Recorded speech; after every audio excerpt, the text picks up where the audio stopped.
you've reached peak couple energy when your undies match. MeUndies Match Me has you both covered, literally, in super soft ultra-modal undies, socks, PJs, and loungewear. Festive prints? Check. Cozy vibes? Double check. And right now, it's deal season. Get up to 50% off site-wide for Black Friday and Cyber Monday. Take your couple game to the next level with MeUndies Match Me. To get deals up to 50% off, go to MeUndies.com/comfort, promo code COMFORT. That's MeUndies.com/comfort, code COMFORT. I read a really interesting article from Wired today called "The Enshittification of the Internet." Enshittification. Enshittification. I know. I was like, and I will click that. Yes. But it's all about the sort of perverse incentivizing of and how the different apps get users, and then they get the people that pay money, and then they take all the money and make it worse for both of those people. Yes. And that's exactly the enshittification. And it's like an inevitable cycle as long as a company prioritizes giving money to their shareholders over giving value. Anyway, I was trying. Yeah, that's crazy. Send me that article, please. I will. I was trying to explain that to my friend's mom. She's older. She's in her late 60s. So I think the boomer generation has a different mentality about companies' responsibilities. But I'm like, no, honestly, these corporations, especially these bigger companies, even the smaller companies, you ultimately don't matter. They will do whatever they need to do that helps them meet their bottom line. And they get more powerful. Yeah, exactly. And that. And so you have to look out for yourself, because you're not going to matter. You don't matter in late stage capitalism, So, yeah. That's absolutely, unfortunately true. Yeah. Yeah. So that's why you got to protect yourself. Yeah. Fuck the man. Gotta look out for number one. You ready? Yeah. Yes. Here we go. Welcome to Witchcast. 'Cause it's Witchcast. I'm Emily. I'm Kate. And we're your co-hosts of this, the Witchcast podcast. That's right. We're your learning and growing, ever-evolving novice witches here to explore everything under the woo-woo, esoteric spirituality sun. Oh, the sun! I did the sun today. Kate, I love that. I'm leaning into the celestial vibes. And today we have a really special guest. We're so excited to have this wonderful person here, and we've been following her for ages, and she's very talented. I'm sure a lot of you follow her too. You might know her as Moon and Cactus, but we know her as the creatress, Christina. Welcome. Hi. Yay, welcome. Thank you. Thanks for having me. I'm so excited. Oh my gosh. Thrilled to have you. Thanks so for being happy to here. have you. Yeah. Your artwork is so beautiful, and I always love your Instagram posts. They brighten my day every day. Every time I see them on my feed, I swear. Yeah, so for people who don't know, you're an illustrator, you're a designer, you're interested in tarot and astrology. And you make a lot of stuff. What would you? We talked about this a little bit before the episode, but how would you describe what your what does a day look like for you? What does your life look like? Who are you? What do you do? Oh gosh. Okay. Well, easy I can question. explain today. I did. So I woke up at. I'm a mother of two, so I like to get up a little bit earlier than everybody else, just so I could have some of me time. So I got up at 5 a.m. this morning, and I did a little meditation and journaling, and then I got my kids up, and this is their last week of school, so that was kind of an exciting morning, hey, last week of school. And then, I had to drag them out of bed, bring them downstairs, get them all ready and stuff, breakfast, teeth, brushing, all that stuff, send them off to school, and then come back. My husband and I went for a nice long walk around the neighborhood, and then came back home, had coffee. He works remote upstairs, in the office upstairs. Nice. And I work down here. So I had coffee. He went up. I stayed down. I cleaned my guinea pig's cage after that. And then I got to work. So I try to kind of have ease my way into my work, because I love doing this. I just don't want it to I don't ever want to get to a point where I hate it, right? And it is too gruesome. So I try to ease my way into the day. It's nicer during the week because the kids are at school. On the weekends, there's like no routine whatsoever. There's no structure. There's no routine. I have a 6-year-old and a 5-year-old who will be 6 soon, and a 10-year-old. So I have virtually no time to myself. Chaos reigns. It's just lots of energy. Funny. Oh, so much energy. And I'm a Sagittarius sun, so I'm all fire. My husband, are you a Sagittarius too? I'm a Sag sun, yes. Yeah. And my husband is a Virgo. And then my God, that's my husband too. Get out of here. Oh, yes, that's awesome. That's so funny. Isn't it funny how, like, no matter what you read, Sagittariuses and Virgos are not supposed to be together. Like, everything that you read in astrology, they all say that they are the worst combination and non-compatible. And yet my husband and I are probably the most compatible of all other signs I've dated.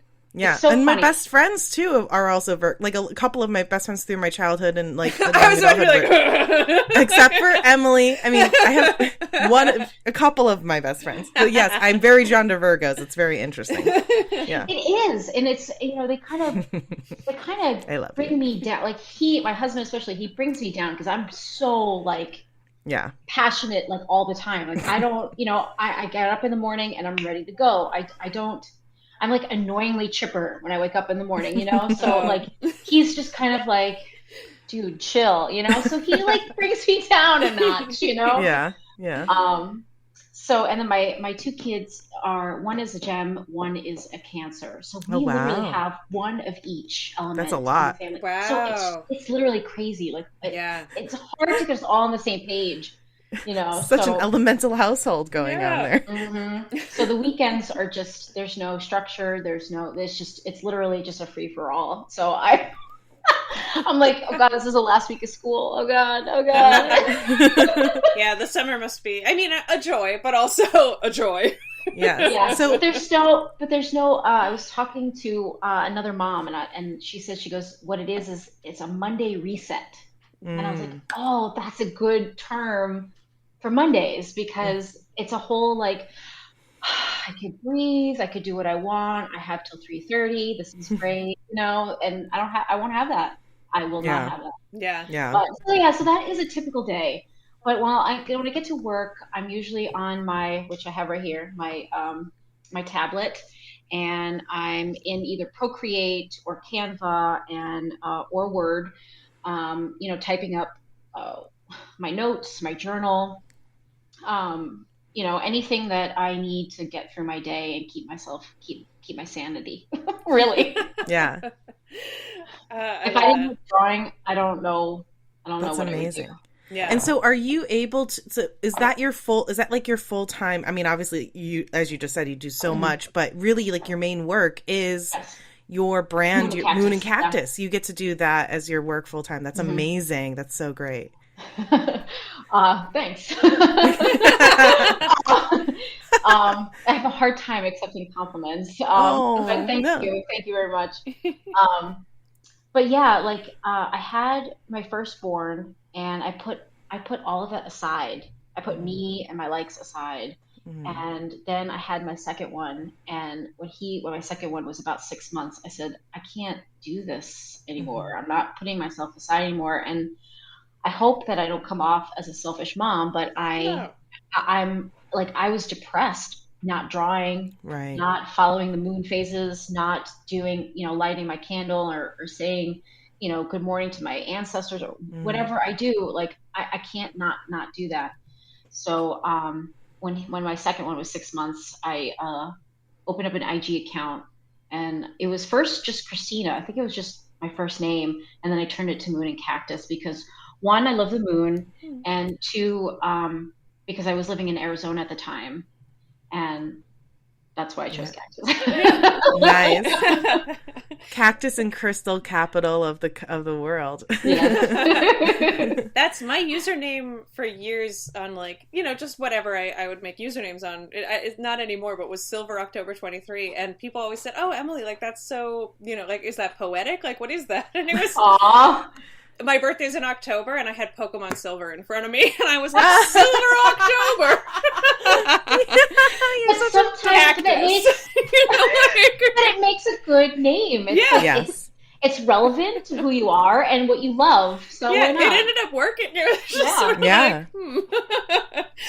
people would ask about it, and I'd be like, it means a lot of things. Pokemon Silver. That's so funny. That's cute. That's really. I mean, really hey, cute. anything can become a brand, right? You stick with it, and then people know it, and then that's your brand. So tell us about your design background. Like, how did you go to school for design, or how have you always been an artist? Because your artwork is beautiful. Where did that come from? Well, so I've been hearing this my whole life, but my mom says that I've been drawing ever since I could hold a pencil in my hand. She said that it was just easy to keep me occupied. She'd just throw me crayons and paper, and she'd call it a day. So I as far back as I could go, I think, is middle school, and just sitting in my room and painting Disney characters, believe it or not, putting them all over the wall in my room. So that started out with sketching, and then I went to painting, and it was just either one of those two things. When I was 16, my parents said, well, what do you want for your 16th birthday? And I really wanted to go to this school. And at the time, I was living in Allentown, Pennsylvania. I don't know if you're aware. Yeah, Allentown. You were living out in Allentown. Allentown? Yeah. Oh, God. So funny. But I went to, they bought a semester for me for my birthday at the Baum School of Art. Oh, and I nice. took still life there, and that was really, really amazing. And I got to work with really amazing peers. They were so much better than me, but they were inspiring. It was just so nice to finally be around people, like-minded people, because I was always at home. I was the only one ever drawing, and so it was just nice to be around. And then I actually won a scholarship at the end of that quarter. It was just a quarter kind of thing. And then at the end of that quarter, I won a scholarship to go back to the Baum School of Art, and then I went back for animation. And that's so cool. Because I wanted to for a long time, wanted to work for Walt Disney for a really long time, and just kind of work with these amazing artists. But after I took the animation class, I was like, no, animation's not for me. You know what, Christina? I wanted to be an animator for most of my young life, and then took a little class in it, and I was like, actually, maybe not. At least we tried it. Though. Yeah. I mean, it was totally not for me. Yeah. So then I went back to still life, and then I went to college for fashion design.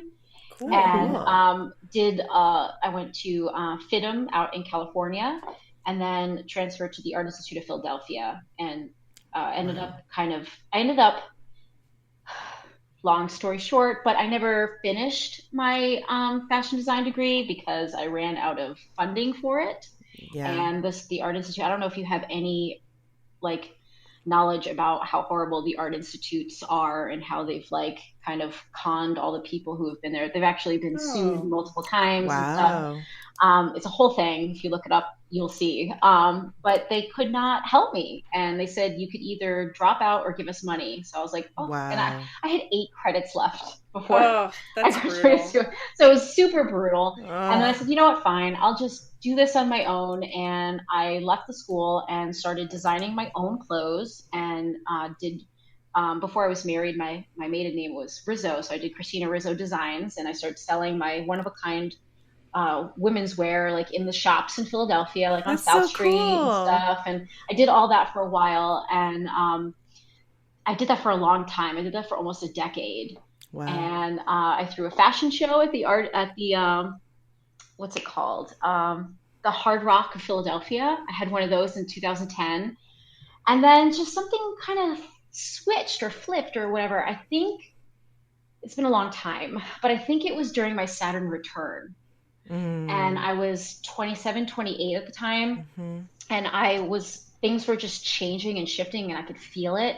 And I said, I need to get out of here. I need to go somewhere. And that's when I decided to go to Arizona. And then I met my husband 2 months after I moved there. Oh my God. Yeah. Crazy. Everything just happened after I made the conscious decision to be like, I'm done. I need to go. And it was scary because I left all of my friends and family behind and started over with 2 suitcases and my cat Aw. in Arizona. And I was just like, what have I done? Like, what?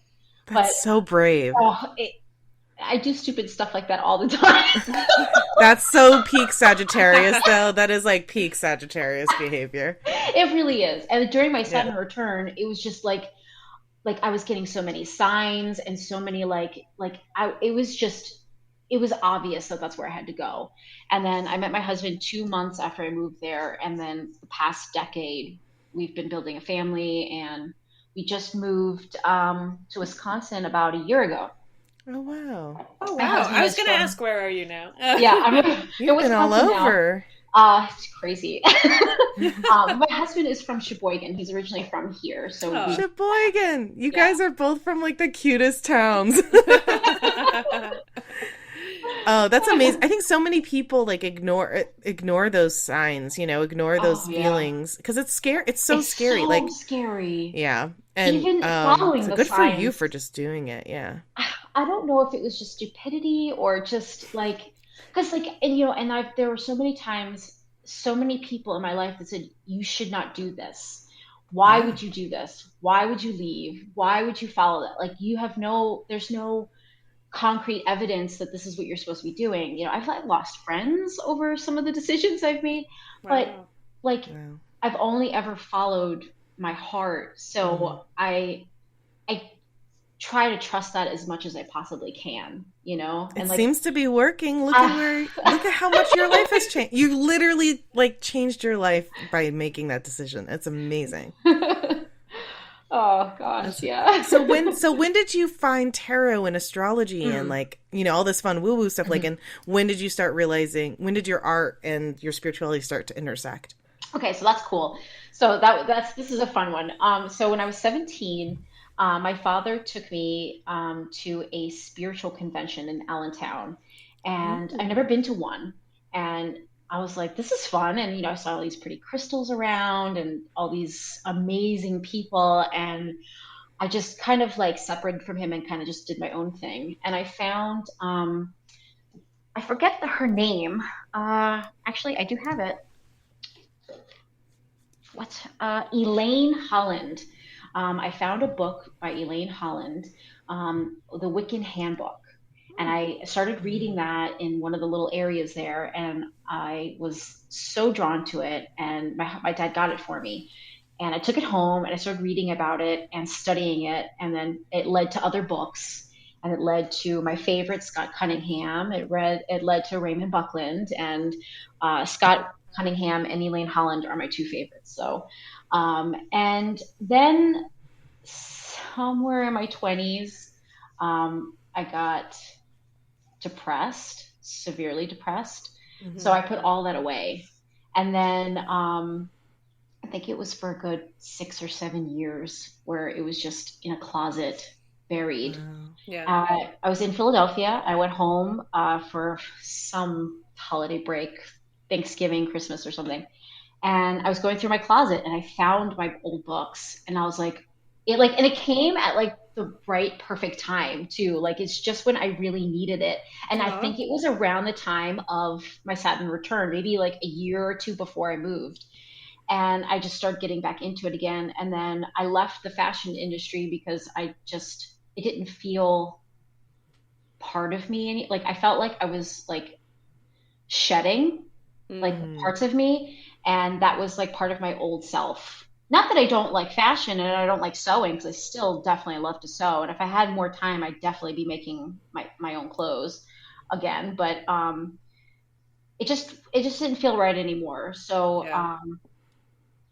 when I decided to open up an Instagram account, I think it was 2017 or 2018, something like that.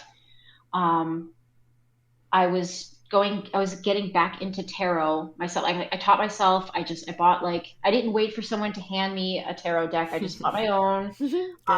Because people, it's so controversial. You're supposed to wait until. No. If you feel like it's right, go buy one yourself. Totally. So I bought the original one, the original Rider Waite Smith, and I just taught myself, and I got really connected that way. And got back into meditation and journaling, and I started giving out free tarot readings, and then I started offering them as a paid service. And then after that, I started drawing the tarot cards because I was so like immersed in them that just drawing them felt like the next step.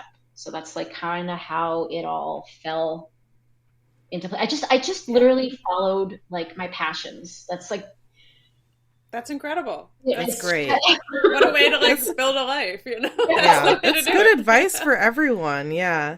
I think if you don't follow those little passions in life, I think they kind of like, I don't know, make little holes in your heart or little holes in your soul, and you just kind of like find other things to fill them instead of what you should be following. Does that make sense?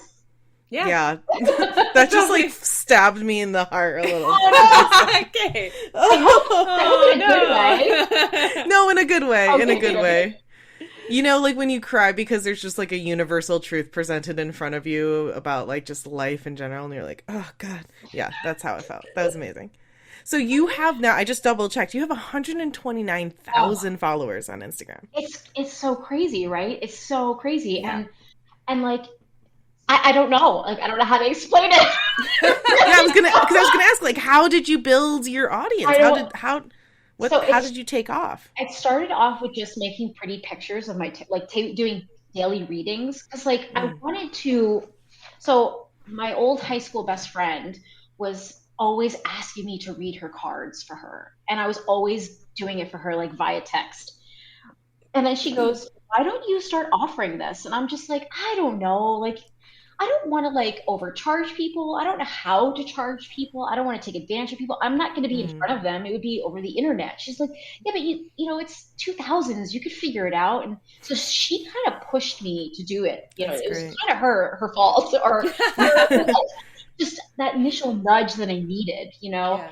And so I started off giving out free readings and putting up pretty pictures of those free readings. And it just kind of like snowballed from there. And then I've always loved astrology, and that kind of like I found that with Elaine Holland in her books, and it just kind of like I just didn't want to just keep myself on one path. I wanted to keep all my paths open, and like, okay, I like this and I like this and I like this. I'm just going to do them all. Like, you know, I don't think I'll ever forget this, but I was working for Buffalo Exchange. I don't know if you are aware. Yes, Buffalo Exchange. Yes. I was in college when I worked there, and I don't remember the like how the conversation started, but I was talking to a manager, and I said something like, "I want to do all of these things," and I'll never forget what he said. He said, "Because you can't do all of those things, you'll never be happy."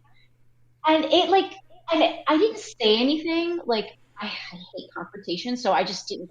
And I was like, okay, and it stuck with me even after all of these years. Like, why not do everything that I love? Like, of course I'll be happy. I'll be doing the things that I love. Right. Like, why would I not be happy? Like, what? Wow. He's like, and I remember him saying, like, you gotta stick with one thing and just stick with it. And I'm like, okay, well, maybe that's good for you. That's not good for me. I need to have my feet in all these pools, you know, because as a Sagittarius, I'm sure you could relate. I get bored really easily. So it's nice to be able to like tap into one area when I get bored with another. So that's like, and I just brought it all together. I don't know how it happened. It just kind of snowballed. But I noticed a huge drop and decrease with engagement and following on my page over the last 2 years. I think it's because I don't know. There could be theories. A lot of the scammers, I think, kind of ruin the algorithm. I don't know. It doesn't really bother me because like the bigger it grows, the less I want to.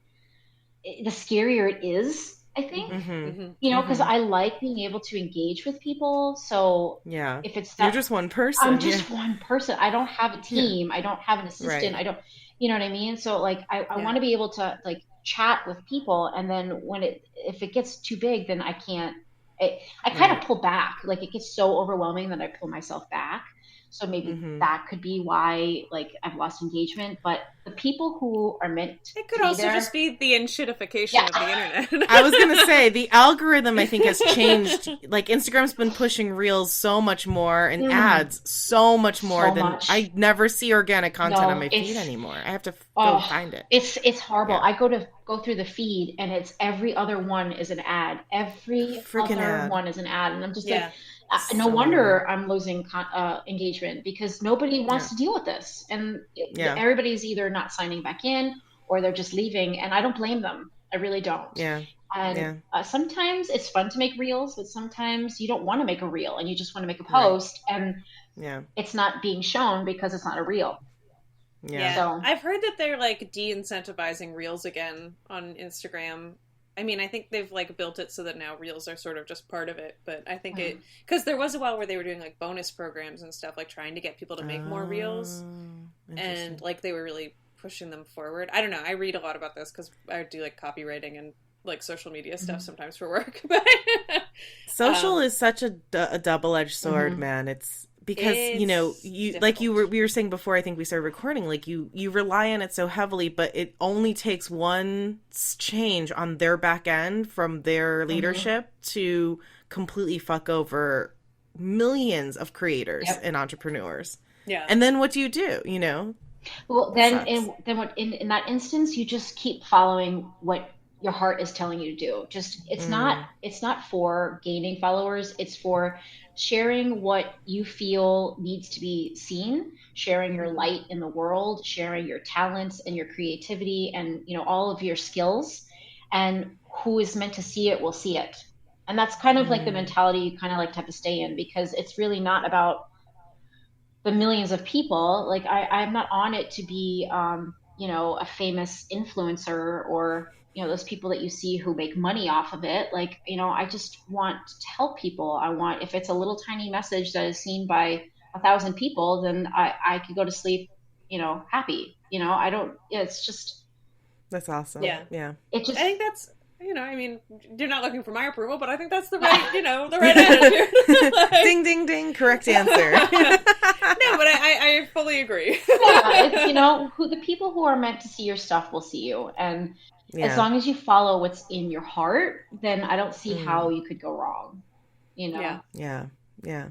I think also that mentality, not only is it such a healthy way to operate, but it's good for you as a creator too, because I think I've definitely been there where I'm pulling my hair out. I'm like, why is this not getting more engagement? Why are our followers not getting up? Why is this not working? I'm trying all these tricks. And it's like, you're trying to play a game with an unbeatable opponent. Like you just can't win. And so when you have kind of these ulterior motives, and unfortunately, like if you're hired to do social media marketing, like that is your job, that's really hard. But I love that kind of focus on following your heart and really what is your mission? What's your value? Exactly. And just kind of sticking with that, as long as that's in the forefront of your mind, all the other stuff just kind of falls away and it doesn't matter, because that's not what you're in it for anyway. At least, right. The legitimate creators and people who really want to make a difference, they don't really care about that stuff. They don't care about the numbers. They don't care about the following count. They just want to do what feels good and what feels right. So as long as you keep that, yeah. I think also the audience, I think consumers are very savvy. I think they're really smart, and I think they can tell when creators have that kind of best interest at heart versus when they're trying to just get clout and numbers and money.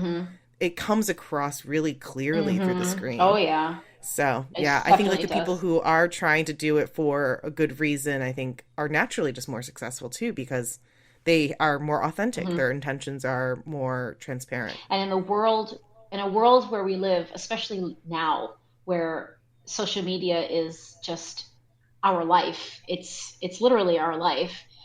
We need more authenticity. We need more real people. We don't need the fake stuff because, Yeah. I find myself following influencers and stuff because they come into my feed through a reel or something, and I go, oh, well, this is fun. Like, I want to know who, like, where to eat in Queens or whatever. And then it's like, 3 months later, I'm like, why am I only seeing this person I don't know who's just posting all these, like, restaurants that I don't even want to go to? And, like, yeah, it's nice to just see people that you know or that are, like, authentically engaging in the world. Yeah. Like, it takes a lot for me to want to follow someone, I've noticed. Yeah. My follow ratio has gone way down. Like, I'll like a post. Now I'm really into TikTok. That's my new, because Instagram's overloaded with ads. So until TikTok gets overloaded with ads and something new pops up. Yeah, right. Yeah, that's the thing. Inevitably, just like Twitter, like all of them are going to fall. Like, and the new one will pop up. I'm so going to send you guys this Wired article. Yes, please send us. Because they feel that the Enshittification of TikTok has begun. Oh gosh, already. That's great. Oh god. We should post it on our website too, so our listeners can also read it if they're interested. Because I think that's something I wanted to ask you. So you already kind of had some tips, but a lot of our listeners, I was mentioning before I think this was before we started recording, like, are interested in building their brand or just offering services. They found new confidence in their spirituality and they want to share it. Good. So do you have any other tips, for those who are maybe looking to find ways to, bring put food on their table through their yeah, exactly. If someone could tell me this back, maybe 3 or 4 years ago, don't do your research and ask around, ask for tips and insights, but take it with a grain of salt, because what ultimately matters is what you feel is right, not what somebody else says is right, because their right is going to be different from yours. Your world is different than everybody else's. So take like little bits from everybody's advice, but kind of form your own mold for your business, and you'll get people who are going to be negative and tell you not to do this and not to do that. But it might be right for you. So just take advice with a grain of salt, please. And just kind of like, look, this is going to sound really corny and nobody's going to want to even hear it too, but I think the answers are within, like, just kind of like taking a moment to close your eyes and like focus on what you think is the best way to start is going to be the best way to start.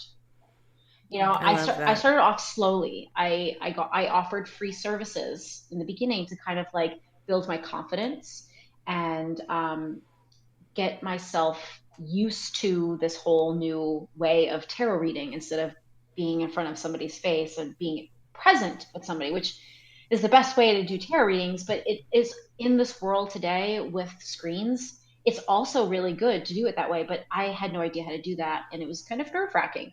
So giving out free services was right for me because it built up my confidence and it helped me get used to this, new world. So just start off slowly and work your way a little bit at a time, one step at a time. It's not going to unfold, in one day. It's going to take a while. And the more you build up your confidence, the easier it becomes to know what to do and how to do it. You know what I mean? Mm-hmm. Yeah, that makes sense.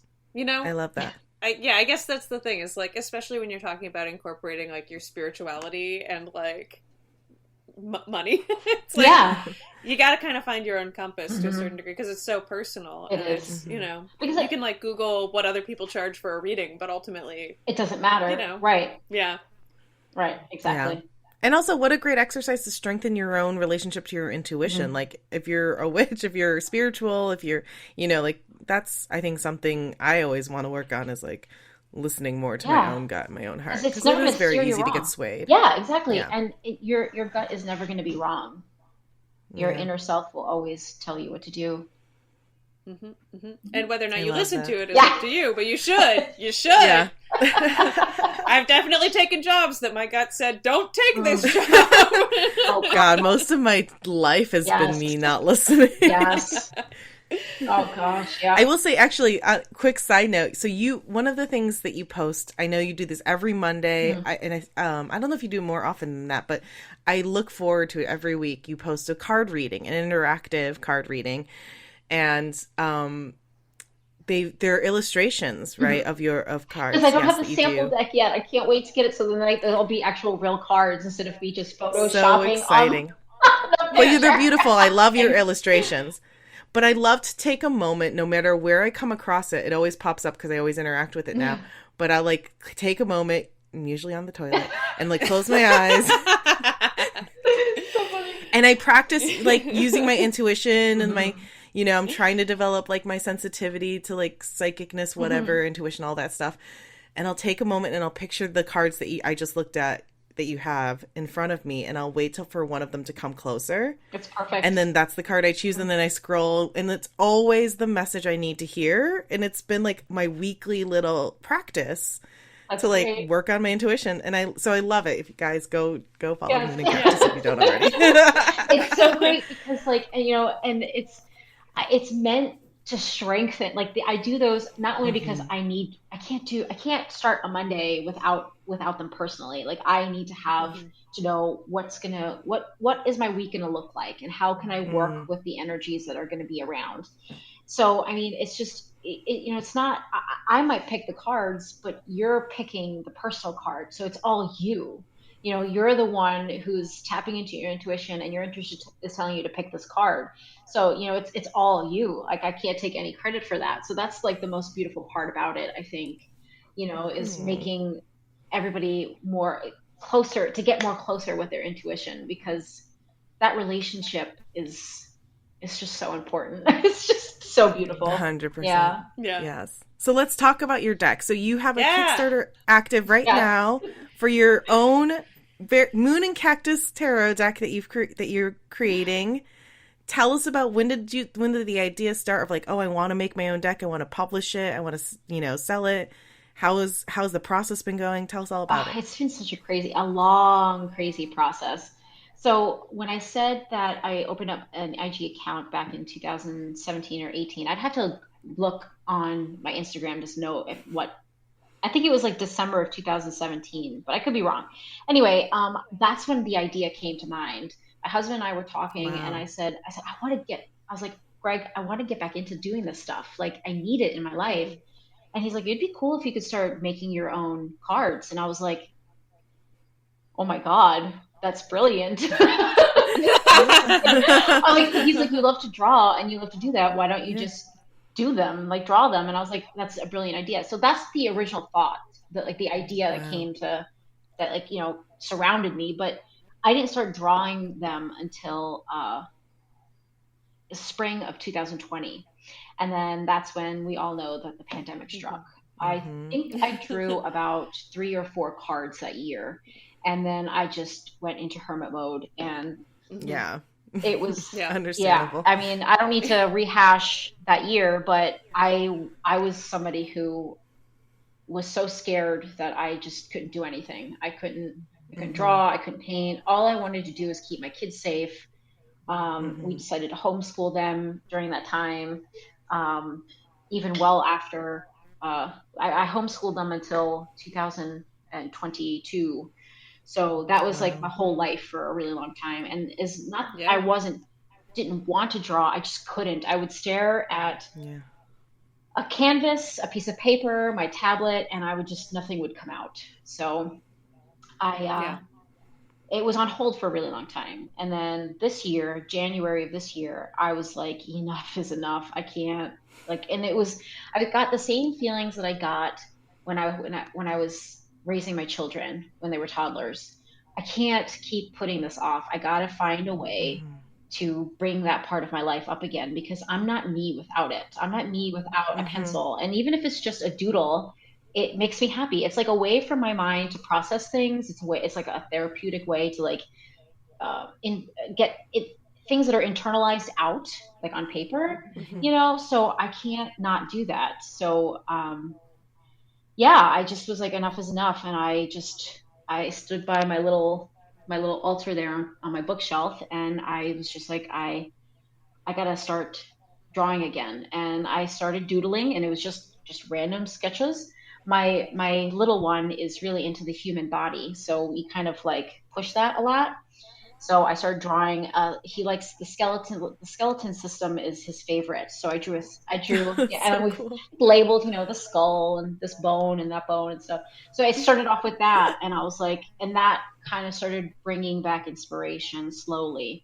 And then I started getting back into the tarot. And then once I started drawing a card from my tarot deck, it just snowballed after that. It just, and I think I got the rest.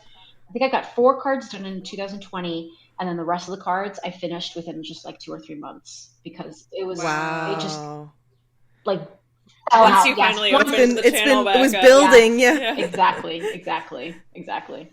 Yes. That's amazing. So tell us, your Kickstarter, when this episode goes live, you'll have about 6 days left of your Kickstarter. And then what is the plan after that? People can pre-order it, and then they'll send off to print and go to... I hope to send this off to print before it even actually ends. I'm still, I'm working with a printer, and we're just getting ready to like get the illustrations. Like, she's got some of the illustrations, and then I have to send in the illustrations for the box. I want to get this like rolling. Just kind of get... I don't want to wait till the end. It just doesn't feel right to wait till the end. So I'm just going to keep going and see how it all folds out in the end. You know what I mean? So, I don't know if I'm going to keep going if I don't get funded, like if I don't reach goal by the end. I don't know. We'll see. I'm just taking it day by day and staying hopeful and positive, and just keep working on it. I'm just going to keep working on it as if I already have made the goal. So that's what I'm sure you will. I'm sure you'll surpass it. Yeah. You're already, I mean, as we speak, you're on like around the halfway mark at about 50% funded, right? Yes. So that's great. Well on track, baby. Well on track. And so I'm sorry, I misspoke, because I obviously, your Instagram handle is Moon and Cactus, but this is called the Mystic Soul Tarot deck. That's right. What was your inspo behind that name for this deck? Oh gosh. I don't know. It just kind of like,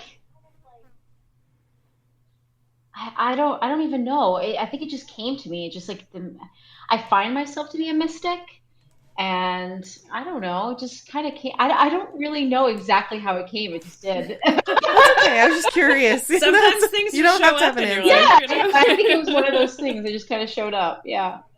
Yeah. Oh no, And you've also I'm sorry. this... I'm thinking about it. I originally had it called the Mystica Soul Tarot. And I think that when I was Googling it, it was already taken. So then I switched it to Mystic Soul. That's what it was. Gotcha. And you've also created an Oracle deck already. You have the Solar Oracle deck. When did that come out? That came out in 2020, at the end of 2020. Wow. Yes. They were already illustrations that I had drawn previously before the pandemic. So that was just a matter of coloring and like putting it all together. So that was fun, because it's a more practical deck. It's a deck of 20 cards, but it's based off of the Gregorian calendar and our orbit around the sun. So there's 7 cards for representing each day of the week and the energies of Monday, Moon Day, and so on and so forth. And then there's 1 card for every month of the year. So 1 for January, February, and then 1 card to represent the entire year. But they're not labeled Monday, Tuesday, Wednesday. So they have like whatever the energies of that card is, like Moon Day, Monday, which is called intuition. So, if you draw that card, it kind of helps you get back in with your intuition. You could use it daily, like find your day that you're on, like the Tuesday card, find that card, and then kind of like keep it on your altar to kind of invite those energies in to help you work with that day. Or you can use it along with your tarot, which is something I like to do too. But it's a more practical guide to help, bring the energies of the sun into your life more. I'm a Sagittarius. I can't help it. Like, just the Yes. positive energies just ooze from my skin. I can't help it. I love that. It's a good way to God. live. It's a good way to live. That's awesome. As a Scorpio, I have never felt that way. But Wait, so Christina, do you know your rising Yes, and your moon? What is your triad? My moon is a Taurus. I have a Taurus moon, and I have a Pisces rising. Oh wow, it's just so sensitive on top of that as A little well. too Very sensitive, I artistic. think, but yeah. What is your husband's triad? Do you know? Yes, I'm just he curious. is. I don't know his rising, but his moon is an Aries. So he's a Virgo sun and an Aries moon. Powerful leader. Yeah. Yes. So that sounds funny because like my rising is Scorpio, which is why I think like Emily and I really get along yeah. because she's a double Scorpio. Oh. My husband is a rising Scorpio as well, perfect. and a Virgo sun. And then like I have a Capricorn moon, which is what makes me so scared all the time. It's also kept me alive, I think, but like that's what keeps me. yeah, and I have a Leo moon, which is why I'm like not in like a corner Yes. in the dark. Yes. It's the only thing that keeps me going outdoors. You do have you have sun Yes, energy, you do. yeah, for Yeah. sure. And then my husband is a Leo. So that's, I think that I don't know, maybe connect on that level. He's very un-Leo-y as Leos go. Oh, really? He's a bright side Leo. Like I think like he's the best case scenario Oh, for that's a Leo. wonderful. You know, like some people are like the worst Yeah. case scenario for a Yes. Leo. He's the best case Yes. scenario for a Leo. Yeah. I He's think just we're very also gregarious. like cusp almost. Like he's Leo cusp with Virgo, and I'm like Scorpio, but like on the cusp with Libra. So I think that we are both just sort of like a mishmash of things in a lot of ways, you know? Aw, I love There's a lot it. of extra stuff coming in. Yeah, it's always so interesting. I love Yes. astrology. Okay, so how can people find, obviously they can follow you on Instagram at Moon and Cactus.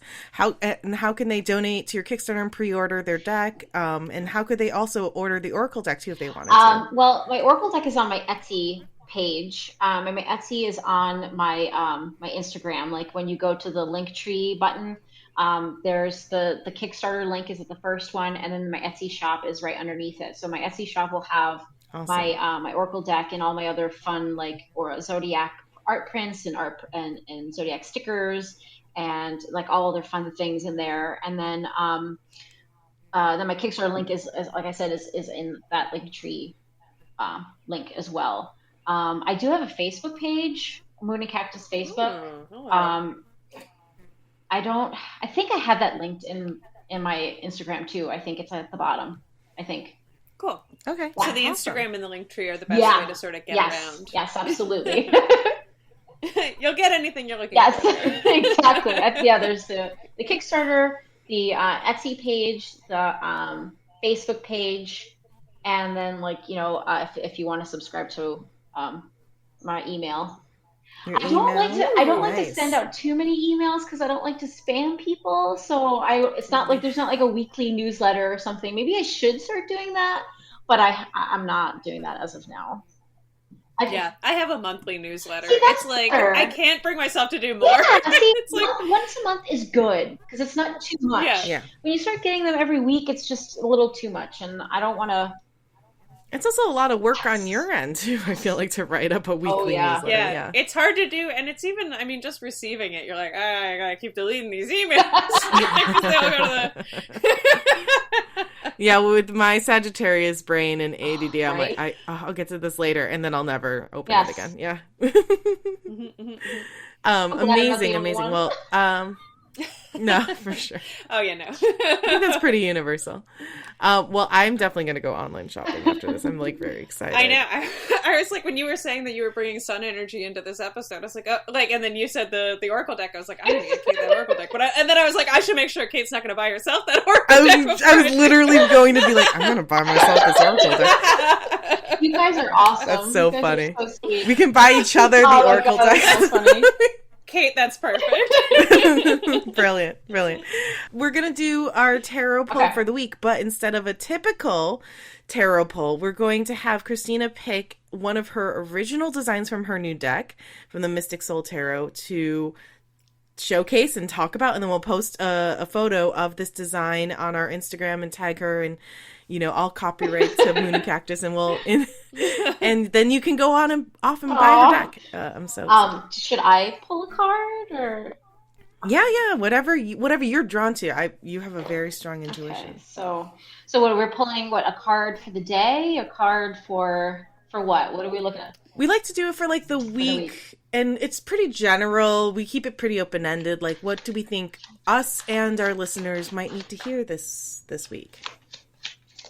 Yeah, I like to think of it as like the card that like someone will need to hear. Like there's the universe being given the option to like send a signal. Maybe it's us. Okay. Maybe it's just someone listening. So strength came out. Okay, so listening to what you guys had to say, and strength fell out. So the energies of this week. Love strength. So strength is not in a sense like physical strength. It's a card of internal strength and finding the willpower and inner calm inside to keep going. Whether you're working on something like a personal goal or a project, or just kind of going through personal things in your life, turning inward and gathering strength that's been hidden under trauma or negative things that are going on, or just obstacles and challenges.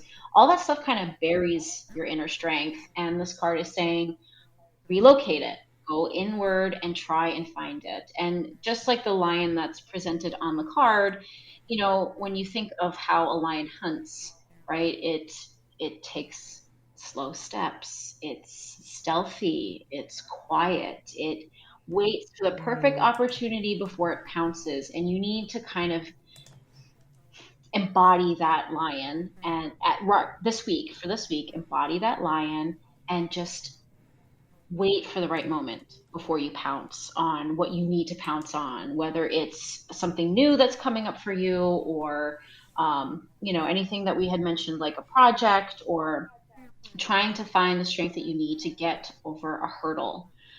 Go inward and find it. And this Wheel of Fortune card came out alongside of it. So wow. I think that this is a nice positive message, because when you find that inner strength, then the change will come. The change that is needed in your life will indeed unfold as it should, as long as you embody your inner strength and get reacquainted with that inner peace, that inner calm. And then, great abundance awaits. Yes, I love it. And I just looked at your Kickstarter. You have images of your Major Arcana cards, and which is so funny that both cards were Major Arcana that came out. And so for your strength, I love it. It's a young woman with green hair, and she's looking into the water, and there's a reflection of a lion, which I think feeds perfectly into your description of strength.